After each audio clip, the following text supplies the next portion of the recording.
الحمد لله وكفى وسلام على عباده الذين اصطفى أما بعد فأعوذ بالله من الشيطان الرجيم بسم الله الرحمن الرحيم يا أيها الذين آمنوا لا تأكلوا الربا أضعافا مضاعفة صدق الله مولانا العظيم. قال الله تبارك وتعالى في شأن حبيبه الكريم إن الله وملائكته يصلون على النبي يا أيها الذين آمنوا صلوا عليه وسلموا تسليما. اللهم صل على سيدنا ونبينا مولانا محمد وعلى آله وأصحابه أجمعين.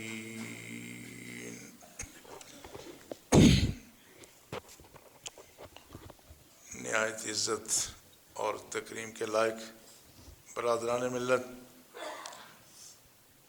آج جمعۃ المبارک کے خطبے کا موضوع سود سے متعلق ہے۔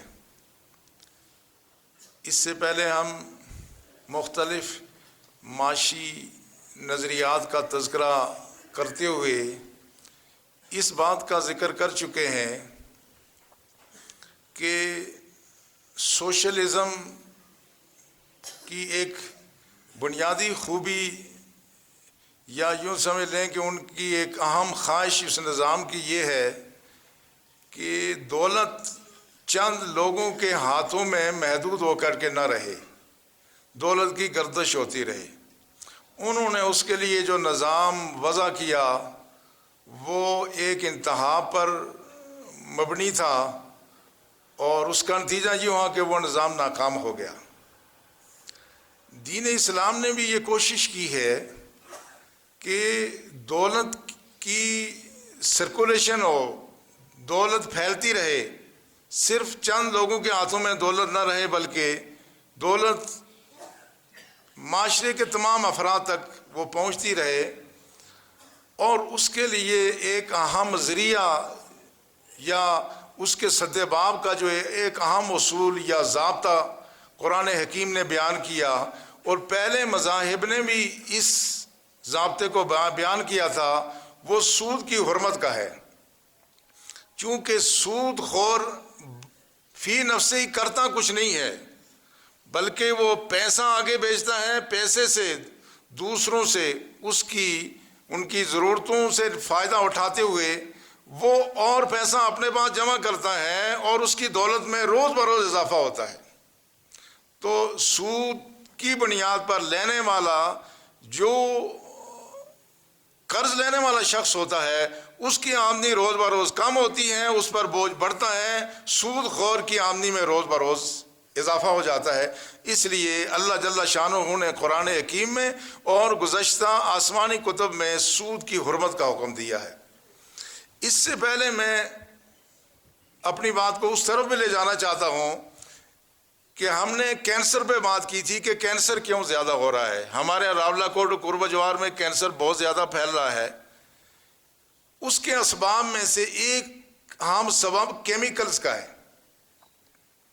جتنی بھی کوئی غذا اپنی اصل سے ہٹ جائے گی، اس میں کیمیکلز کا استعمال ہوگا تو اس میں ہمیشہ کینسر کا خطرہ بڑھ جاتا ہے۔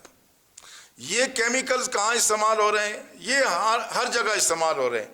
آپ کے کھانوں میں جو رنگ ڈالا جاتا ہے یہ کیمیکل، یہ جو ہم بیکریوں کا سامان لیتے ہیں اس میں یہ کیمیکل ڈال کر کے اس کا حجم بظاہر دیکھنے میں بڑھا دیا جاتا ہے۔ اور ہمارے بچے آپ دیکھتے ہیں یہ جو مختلف چیزیں کھاتے ہیں، چپس، کرپس اور پاپڑ کھاتے ہیں، اس میں بھی کیا ہوتا ہے؟ اس میں سارے کیمیکلز ہیں، وہ خاص کیمیکلز ہیں جو کسی چیز کے ذائقے میں اضافہ کر دیتے ہیں، اس کا حجم بڑھا دیتے ہیں، لیکن دراصل وہ چیز پھر کھانے کے قابل نہیں رہتی، وہ انسانی صحت کے لیے مضر ہوتی ہے۔ اللہ جل شانہ نے بھی سورہ روم میں جو اس بارے میں ارشاد فرمایا وہ بالکل اسی نوعیت کا ہے۔ اللہ جل شانہ کا ارشاد ہے کہ جو تم وما آتیتم من ربا لیربو فی اموال الناس فلا یربو عند اللہ، یہ جو تم سود دیتے اور لیتے ہو تاکہ لوگوں کے مال میں اضافہ، فلا یربو عند اللہ، یہ چیز خدا کے ہاں اضافہ نہیں کرتی۔ یعنی جو سود کے ذریعے سے تم اپنی آمدنی میں اضافہ کرنا چاہتے ہو، سود کے ذریعے سے مال بنانا چاہتے ہو، تو یہ بظاہر ایسے ہیں جس طرح ہم دیکھتے ہیں کہ ڈبل روٹی ہے، بڑی پھولی ہوئی ہے، مگر وہ سارا کیمیکل کا کرشمہ ہوتا ہے، اس میں غذائیت کوئی اضافی نہیں ہوتی، بلکہ غذائیت کیمیکل کے استعمال سے اور کم ہو جاتی ہے۔ اسی طرح سے سود میں یہ خوبی ہے، اس کی یہ برائی ہے کہ یہ بظاہر مال بڑھتا ہے، لیکن یہ مال چند افراد کے پاس ہوتا ہے، یہ چند طبقوں کے پاس ہوتا ہے، لیکن عام آدمی تک یہ مال نہیں پہنچتا۔ بظاہر ریل پیل بھی ہے، بڑی بڑی عمارتیں ہیں، بڑی بڑی فیکٹریاں ہیں، کارخانے ہیں، بازاروں میں بڑی بڑی مارکیٹیں ہیں، لیکن جہاں سود کا نظام ہوتا ہے وہ ساری دولت اگر آپ بہت عمیق نظر سے دیکھیں تو وہ دولت چند لوگوں کی ہوتی ہے، باقی اکثر لوگ غربت کا شکار ہوتے ہیں۔ اس لیے یہ جو سود سے متعلق آیات ہیں، میں تو سب سے پہلے وہ آیات مختلف مقامات پر پڑھ کے ان کا ترجمہ اور پھر اس کی انشاءاللہ وضاحت کروں گا۔ سورہ روم کی یہ جو آیت ہے جس میں اللہ جل شانہ نے یہ ارشاد فرمایا وما آتیتم من ربا لیربو فی اموال الناس فلا یربو عند اللہ، لوگو یہ جو تم سود کے ذریعے سے دولت میں اضافہ کرنا چاہتے ہو، یہ اللہ کے ہاں اس میں اضافہ نہیں ہوتا اور اللہ کے ہاں اس پہ کوئی اجر و ثواب بھی نہیں ہے۔ دوسری ایک آیت جو یہود سے متعلق ہے، وَأَخْذِهُمُ الرِّبَا وَقَدْ نُهُوا عَنْهُ، کہ یہودیوں پر جو اللہ کی طرف سے عذاب مسلط ہوا، احکامات میں سختی ہوئی، وہ کیوں ہوئی؟ یہ سورہ نساء کی آیت ہے کہ وہ سود کھاتے تھے۔ یہودیوں کی ایک خوبی یہ ہے، یہودیوں کی ایک برائی یہ ہے کہ وہ ہمیشہ سے سود خور ہیں۔ آج بھی دنیا میں سب سے زیادہ سود خور یہودی ہی ہے۔ تو ان کی یہ برائی اللہ جل شانہ نے قرآن حکیم میں بیان فرمائی ہے کہ یہ سود کھاتے ہیں۔ اس کے علاوہ سورہ آل عمران کی آیت ہے، اس میں اللہ نے فرمایا یا ایھا الذین آمنوا لا تأکلوا الربا اضعافا مضاعفا، اے ایمان والو یہ سود بڑھا چڑھا کر کے نہ کھایا کرو۔ اس میں سود کی بالکل واضح طور پر ممانعت ہے۔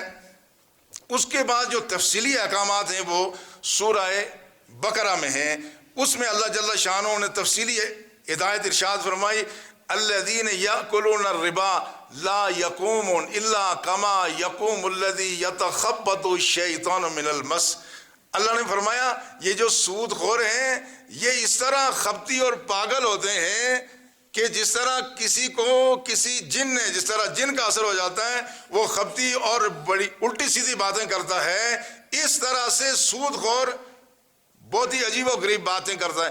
آپ کسی سود خور کے پاس جائیں، آدھی سود خور کے پاس ہمیشہ رونا روتا رہے گا اور دولت کے پیچھے شب و روز بھاگتا پھرے گا، جس طرح پاگل پھرتے ہیں کسی چیز کے پیچھے، اس طرح سود خوروں کی یہ اللہ نے ایک صفت بیان کی ہے۔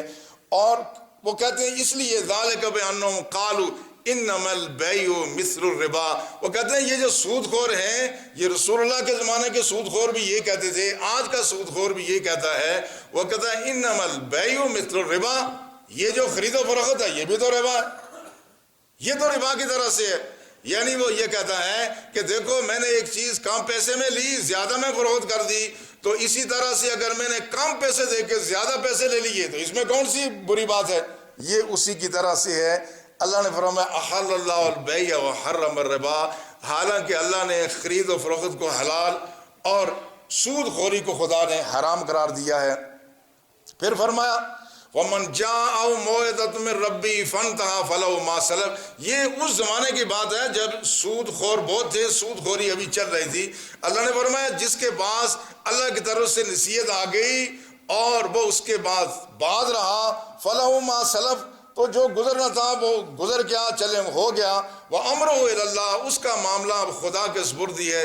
یعنی اگر اس نے سچے دل سے توبہ کر لی تو جاہلیت میں جو کھا لیا خدا معاف کر دے گا، لیکن سچے دل سے توبہ نہیں کی تو پھر خدا اس پر اس کی گرفت فرمائے گا. وَمَنْ عَادَ فَأُولَٰئِكَ أَصْحَابُ النَّارِ هُمْ فِيهَا خَالِدُونَ. جن لوگوں نے پھر ارادہ کیا، جس نے دوبارہ ایسا کیا، یہ ایسا شخص، یہ دوستی ہے، یہ ہمیشہ اس میں رہے گا. یمحق اللہ الربا ویربی الصدقات. تمہیں پتہ ہونا چاہیے کہ اللہ کی ذات سود کو گھٹاتی ہے، صدقات کو بڑھاتی ہے. سود جس سوسائٹی میں ہو وہاں آہستہ آہستہ وہاں غربت زیادہ ہوتی ہے، جہاں زکوٰۃ ہو صدقات ہو وہاں اللہ اس میں امارت اور دولت دیتا ہے. یہ ملک کے لیے بھی ہے، معاشرے کے لیے بھی ہے، فرد کے لیے بھی ہے. اس کے بعد دوسری آیات میں آگے فرمایا ان الذین آمنوا وعملوا الصالحات واقاموا الصلاۃ وآتوا الزکاۃ لهم اجرهم عند ربهم ولا خوف علیہم ولا هم یحزنون. بلا شبہ جو لوگ ایمان لائے، نیک اعمال کیے، نماز قائم کی، زکوٰۃ ادا کی، ان کے لیے اپنے رب کے ہاں اجر ہے. لا خوف علیہم ولا هم یحزنون. نہ ان کو مستقبل کا کوئی خوف ہے، نہ ماضی کا کوئی غم ہے. پھر فرمایا یا ایھا الذین آمنوا اتقوا اللہ، اے ایمان والو اللہ سے ڈرو. وذروا ما بقی من الربا، اور جتنے پیچھے سودی معاملات ہیں سارے چھوڑ دو. ان کنتم مومنین، اگر تم مومن ہو. یہ اس وقت کی بات ہے کہ جب لوگ سود دیتے لیتے تھے تو قرآن نے کہا جو پہلے ہو گیا اگر اس سے باز نہیں آئے تو پھر کیا ہوگا؟ فَإِن لَمْ تَفْعَلُوا، اگر تم باز نہیں آئے فَأْذَنُوا بِحَرْبٍ مِّنَ اللَّهِ وَرَسُولِهِ، تو تمہارے خلاف خدا اور رسول کی طرف سے اعلان جنگ ہے. فَإِن تُبْتُمْ فَلَكُمْ رُءُوسُ أَمْوَالِكُمْ، اگر تم نے توبہ کر لی، تم نے رجوع کر لیا، باز آ گئے، تو پھر تمہارے لیے جو اصل مال ہے، جو اصل پیسے دیے تھے، تمہیں سود تو نہیں ملے گا، اصل پیسے مل جائیں گے. لا تظلمون ولا تظلمون، نہ تم کسی پر ظلم کرو نہ کوئی تم پر ظلم کرے. یہ ہیں وہ آیات جو سود کی حرمت سے متعلق ہیں. اب سود کی حرمت سے متعلق جو مختلف بحثیں چلتی آ رہی ہیں، چلی ہیں، ان میں سب سے زیادہ اہم بحث وہ ہے جو ہماری وفاقی شرعی عدالت میں بحث ہوئی.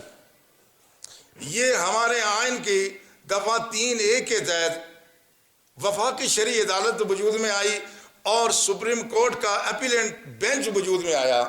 مگر یہ جب سن 1989 میں وجود میں آیا تو حکومت نے خود اس پر قانون میں یہ پابندی عائد کر دی کہ 10 سال تک ہماری وفاقی شرعی عدالت یا ہمارا سپریم کورٹ کا اپیلنٹ بینچ یہ مالی معاملات میں کوئی مداخلت نہیں کرے گا، کوئی کیس سماعت نہیں کرے گا.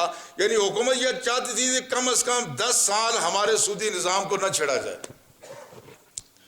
جب یہ 10 سال کا عرصہ پورا ہوا تو یہ 1991 کی بات ہے. بعض لوگوں نے سود کے خلاف درخواستیں دائر کی. ان کی پھر بعد میں آہستہ آہستہ جب یہ کافی درخواستیں تھیں، ایک ہی نوعیت کی تھی، تو 1999 مارچ میں اس پر باقاعدہ سماعت شروع ہو گئی اور سپریم کورٹ کا جو اپیلنٹ بینچ تھا اس نے اس پہ باقاعدہ سماعت کی. اس میں 4 جج تھے. ایک جسٹس خلیل الرحمان تھے، دوسرے غالباً جسٹس وجیہ الدین تھے، تیسرے جسٹس منیر شیخ تھے، اور جو چوتھے جسٹس تھے وہ قانون دان بھی تھے لیکن وہ جید عالم بھی تھے. یہ تھے جسٹس مفتی تقی عثمانی. مجھے تقی عثمانی صاحب کی ذہانت اور ان کی علمیت کا اس وقت پتہ چلا جب LLM شریعہ میں جب میں نے ایک تھیسی لکھا الدیت و الشریعہ والقانون الوضعی، یعنی دیت موجودہ قانون میں اور شریعت اسلامیہ میں. تو میں نے ایک تھیسی لکھا، کوئی عربی زبان میں 200-250 صفحات کا تھا. تو میرے جو خارجی ممتحن تھے، ایک ممتحن الازہر یونیورسٹی کے ایک سینئر پروفیسر تھے اور دوسرے جسٹس تقی عثمانی تھے. تو انہوں نے 2 گھنٹے تک جو مسلسل مجھ سے سوال کیے عربی زبان میں، اور اتنی باریک اور اتنی گہری بصیرت میں نے ان میں دیکھی کہ پاکستان میں جو عرب علماء ہیں وہ اس زمانے میں صرف 2 اشخاص کو عالم مانتے تھے. ایک جسٹس پیر محمد کرم شاہ الازہری تھے، دوسرے جسٹس تقی عثمانی تھے. وہ کہتے تھے یہ پاکستان کے یہ جید علماء ہیں جن کو عربی پر بھی عبور حاصل ہے، فقہی معاملات میں بھی اور دین کے معاملے میں گہری بصیرت حاصل ہے۔ یہ جو اس کیس کی سماعت ہوئی، اس کیس میں اس اپیلنٹ بینچ میں وہ بھی موجود تھے۔ اس اپیلنٹ بینچ نے یہ کیا کہ پاکستان کے جید علماء کو، پاکستان کے وکلاء کو، اس کے علاوہ چارٹرڈ اکاؤنٹنٹس کو، ماہرین معیشت کو اور مختلف شعبہ زندگی کے لوگوں کو بلایا تاکہ وہ سود کے معاملے میں ہمیں کوئی مشورہ دیں، اپنی رائے دیں۔ تو وفاق پاکستان نے، جنہوں نے سود کے معاملے میں کوئی نرمی اور رعایت دینی تھی، ان کی طرف سے جو وکلاء پیش ہوئے، انہوں نے سود سے متعلق بہت سارے قانونی نکات سامنے پیش کیے تاکہ سود کے معاملے کو کسی طرح سے بچایا جا سکے۔ اس میں جو سب سے اہم دلیل دی گئی سود کی حرمت سے متعلق، وہ حضرت عمر کا وہ ارشاد تھا جو امام بخاری نے نقل کیا، اور اس طرح سے حضرت ابن عباس کا وہ قول تھا جو امام بخاری نے اس کو نقل کیا۔ امام بخاری حضرت ابن عباس سے روایت کرتے ہیں کہ انہوں نے کہا کہ آخر آیت نزلت علی النبی صلی اللہ علیہ وسلم آیت الربا، کہ آخری آیت جو رسول اللہ پر نازل ہوئی وہ آیت ربا تھی۔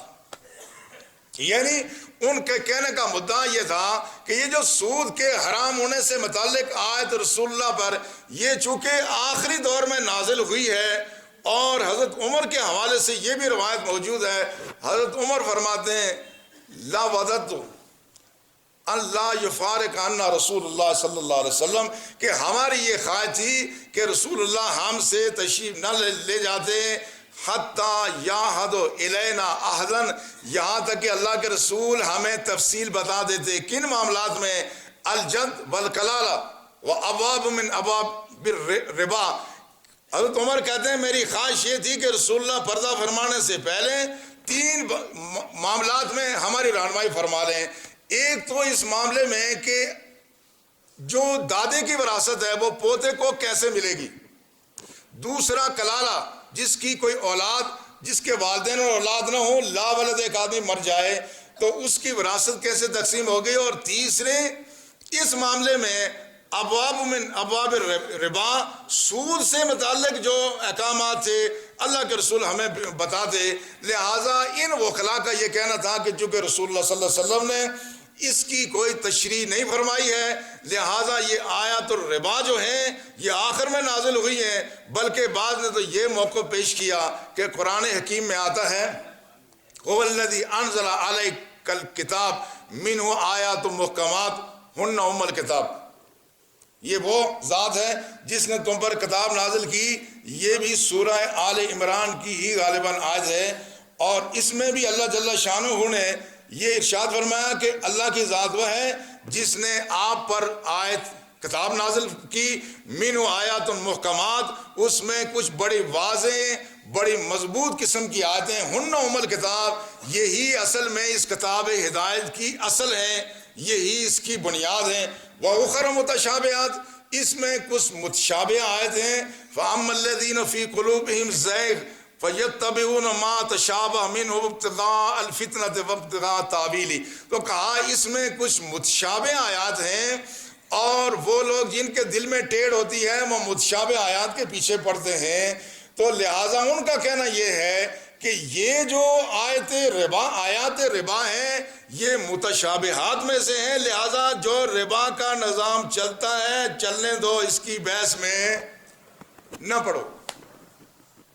حالانکہ جو آیات متشابہات ہیں وہ اور طرح کی آیات ہیں، وہ سارے جس طرح یہ مختلف صورتوں کے شروع میں آتے ہیں، الف لام میم کاف ہا یا عین صاد، حروف مقطعات ہیں، یہ ہیں، یا جس میں اللہ جل شانہ کی کوئی ایسی صفت بیان کی گئی جس کی ہم وضاحت نہیں کر سکتے۔ ثم استوى علی العرش، اللہ کی ذات نے عرش پر استوا کیا، یہ متشابہات میں سے، اس کی کوئی کیفیت ہم نہیں بیان کر سکتے۔ ید اللہ فوق ایدیہم، اللہ کا ہاتھ صحابہ کے ہاتھوں پر تھا، ہاتھ کی کوئی کیفیت ہم بیان کرنے سے عاجز ہیں۔ یہ آیتیں متشابہات تھیں، مگر وکلاء نے یہ کہا کہ سود سے متعلق جو آیتیں ہیں یہ آیات متشابہات میں سے ہیں، لہذا سود کے معاملے میں بات ہی نہ کرو، جیسے ملک میں چلتا ہے اس کو چلنے دو۔ یہ تھا ایک بنیادی اعتراض۔ اب میں اس لیے، حالانکہ یہ فیصلہ تھا 1100 صفحات پر، یہ قانونی انعقاد یہ عوام الناس کے سامنے بیان کرنے کے نہیں ہیں، لیکن میں سمجھتا ہوں ہمارے پاس جو لوگ تشریف لاتے ہیں وہ محض نماز جمعہ کا دو گانا پڑھنے نہیں آتے ہیں، وہ کچھ معلومات لینے کے لیے آتے ہیں، وہ صاحب بصیرت لوگ ہیں، وہ حقیقت تک رسائی حاصل کرنا چاہتے ہیں کہ اصل معاملہ کیا ہے۔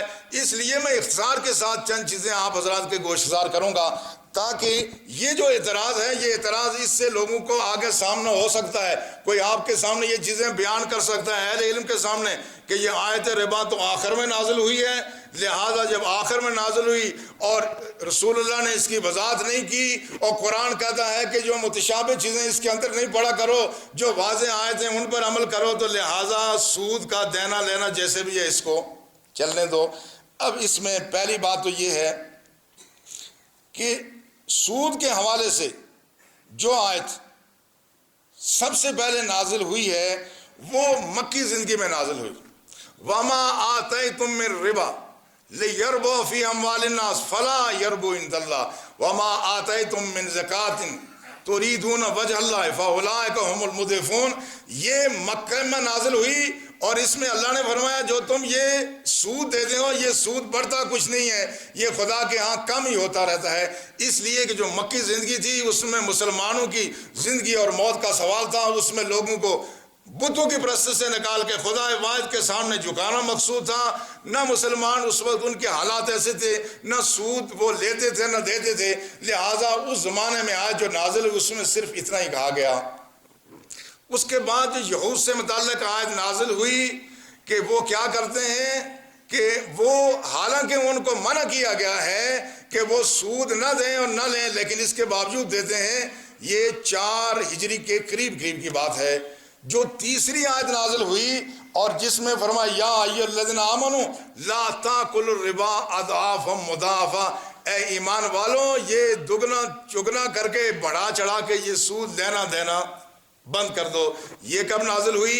یہ غزوہ احد کے قریب نازل ہوئی۔ امام ابن حجر اسقلانی نے لکھا ہے کہ یہ غزوہ احد کے قریب اس وقت نازل ہوئی جب مشرکین نے بدر میں شکست کھانے کے بعد ایک مہم چلائی، انہوں نے سود پر قرضے لیے تاکہ ہم اسلحہ خریدیں، سود پر قرضے لے کر انہوں نے اسلحہ خریدا اور غزوہ احد ہوئی۔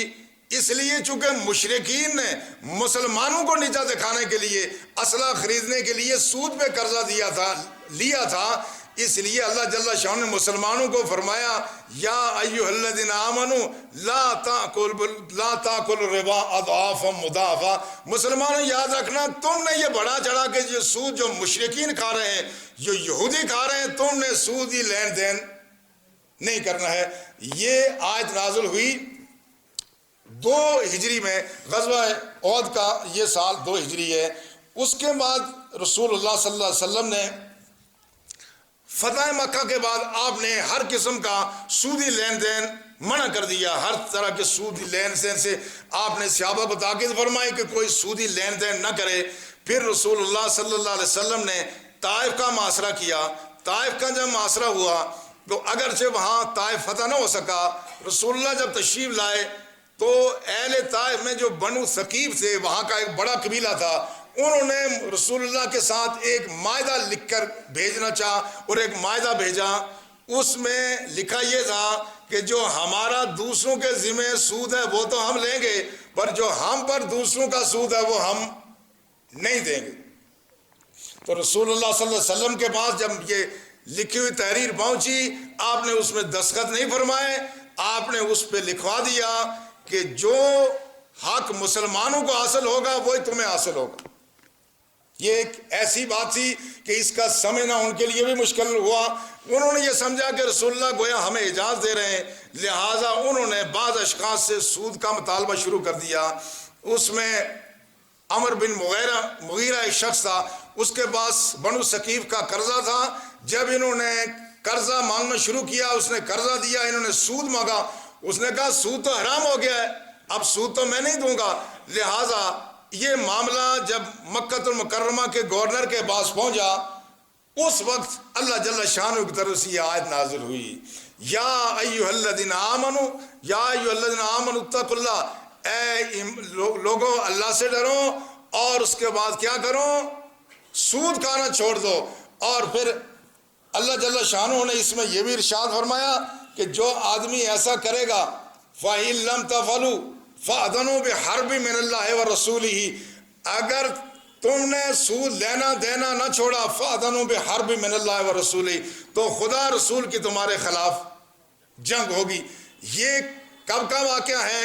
یہ فتح مکہ کے فوراً بعد 8 ہجری کا واقعہ ہے، جس میں اللہ جل شانہ نے ارشاد فرمایا یا ایھا الذین آمنوا اتقوا اللہ وذروا ما بقی من الربا ان کنتم مؤمنین فإن لم تفعلوا فأذنوا بحرب من اللہ ورسولہ۔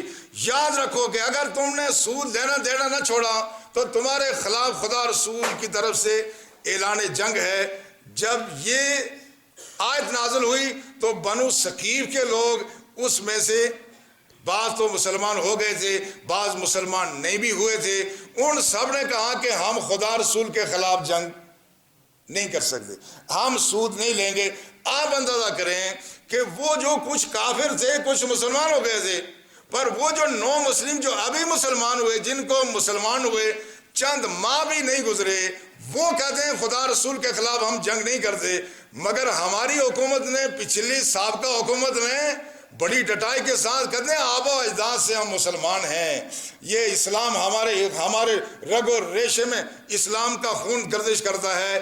ہمارے حکمرانوں نے خدا رسول کے خلاف جنگ مول لی اور وہ فیصلہ جو سپریم کورٹ کے اپیلنٹ بینچ نے کیا تھا اس کو واپس کرا دیا وفاقی شرعی عدالت کی طرف، اور آج بھی ملک میں وہی سودی نظام نافذ ہے۔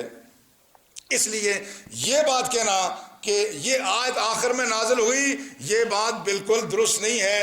وہ بات اچھا جو حضرت ابن عباس نے یہ بات کی تھی کہ آخری آیت یہ نازل ہوئی، اس کے بارے میں یہ کہا جاتا ہے کہ یہ جو آیت آخری نازل ہوئی تھی، یہ آخری آیت کون سی تھی؟ یہ آیت ہے وَاتَّقُوا يَوْمًا تُرْجَعُونَ فِيهِ إِلَى اللَّهِ ثُمَّ تُوَفَّىٰ كُلُّ نَفْسٍ بِمَا كَسَبَتْ وَهُمْ لَا يُظْلَمُونَ۔ اور امام بخاری نے یہ کتاب التفسیر میں یہی آیت لکھ کے حضرت ابن عباس کا وہ قول نقل کیا ہے۔ حضرت ابن عباس کا مطلب یہ نہیں کہ یہ سود جا کے آخر میں کہیں اس کی حرمت ہوئی، وہ اس آیت سے متعلق یہ کہنا چاہتے تھے کہ یہ آیت آخر میں نازل ہوئی۔ اس پر بھی بڑی بحث ہے کہ آخری آیت یہ ہے یا آخری آیت کوئی دوسری ہے، لہٰذا یہ موقف سرے سے اس کی کوئی حیثیت نہیں ہے کہ آخری آیت یہ تھی، بلکہ یہ سود کی حرمت یہ 2 ہجری میں نازل ہو گئی، اور رسول اللہ صلی اللہ علیہ وسلم اسی کے مطابق آپ نے سود کو حرام قرار دیا۔ اور بعض کہتے ہیں کہ رسول اللہ صلی اللہ علیہ وسلم نے حجۃ الوداع کے موقع پہ چونکہ آپ نے اعلان فرمایا تھا کہ سب سے پہلے میں اپنے چچا حضرت عباس کا سود ختم کرنے کا اعلان کرتا ہوں، لوگ کہتے ہیں رسول اللہ نے تو اس وقت اعلان فرمایا، حالانکہ رسول اللہ نے اسی آخری حجۃ الوداع کے خطبے میں آپ نے شراب کی قباحت بھی بیان فرمائی، آپ نے عورتوں پہ ظلم و زیادتی سے بھی منع فرمایا، اور آپ نے غیبت اور گناہ بھی بیان فرمایا، حالانکہ ان کی حرمت اکثر نازل نہیں ہوئی تھی۔ اس کی وجہ کیا تھی؟ اس کی وجہ یہ تھی کہ حضرت عباس فتح مکہ سے کے قریب مسلمان ہوئے اور اس کے بعد ہجرت کر کے مدینہ طیبہ تشریف لے گئے۔ یہ پہلا موقع تھا کہ حضرت عباس مکہ المکرمہ میں تشریف لائے۔ اب انہوں نے اپنے سودی معاملات یا قرض کے معاملات یکسو کرنے تھے۔ رسول اللہ نے حجۃ الوداع کے موقع پر چونکہ تقریباً 1.25 لاکھ کا مجمع تھا، ان سب کے سامنے اس فعل کی برائی بھی بیان کرنی تھی اور یہ واضح کرنا تھا کہ سب سے پہلے اس سرزمین میں جو سود قابل وصولی ہے میرے چچا حضرت عباس کا ہے۔ میں اعلان کرتا ہوں کہ حضرت عباس کا جتنا سود لوگوں کے ذمہ ہے وہ سارا میں قلعتوں قرار دیتا ہوں۔ لہٰذا یہ موقع بنیادی طور پر بالکل درست نہیں ہے کہ یہ آخری آیت نازل ہوئی، اس کی حرمت کا حکم بہت پہلے نازل ہوا تھا۔ حضرت عمر نے یہاں تک فرمایا، ہاں یہ بات کہ حضرت عمر کہتے ہیں کہ اس بارے میں ہماری خواہش تھی کہ رسول اللہ وضاحت کریں وہ کون سے معاملات تھے۔ رسول اللہ نے 6 چیزوں کے بارے میں بیان فرمایا تھا، سونا تھا، چاندی، گندم، جو اور کھجور، اور اس کے علاوہ نمک۔ آپ نے کہا تھا مثلاً بے مثلاً یدم بے یدن ومن زادہ اور استزادہ فقد اربا۔ فرمایا یہ جو 6 چیزیں ہیں یہ ان کو ایک دوسرے سے کم اور زیادہ کر کے بھی نہیں دیا جا سکتا، یعنی آپ 1 کلو گندم 1.25 کلو گندم کے مقابلے میں لینا دینا چاہیں، یہ شرعاً درست نہیں تھا۔ مگر حضرت عمر کا مدعا یہ تھا کہ رسول اللہ نے 6 چیزیں تو بیان فرمائی، مگر باقی چیزوں کا رسول اللہ نے کوئی ذکر نہیں فرمایا، لہذا ہماری خواہش تھی کہ رسول اللہ مزید چیزوں کا بھی تذکرہ فرمائیں۔ یہ جو اس طرح کا یہ ربا ہے، یہ ربا سنہ ہے یا ربا الفضل ہے، اور وہ جو ربا القرآن یا ربا الجاہلیہ ہے، یعنی پیسے دینا اور اس پر پھر زیادہ لینا، یہ پہلے سے یہ چیز مروج تھی، لہذا اس میں کوئی شبہ نہیں ہے کہ 2 ہجری سے ربا حرام تھا، بلکہ کسی زمانے میں ربا حلال نہیں رہا ہے۔ اس پر ہم تھوڑی تفصیلی بات اس لیے کرتے ہیں کہ ایک دفعہ رسول اللہ نے فرمایا، مسند احمد بن حنبل کی حدیث ہے، رسول اللہ نے فرمایا یاتی علی الناس زمان، لوگوں پر ایسا دور آئے گا یاکلون فیہ الربا کہ لوگ اس میں سود کھانا شروع کر دیں گے۔ تو صحابہ نے کہا یا رسول اللہ کیا سارے سود خور ہو جائیں گے؟ کیا سارے سود خور ہو جائیں گے؟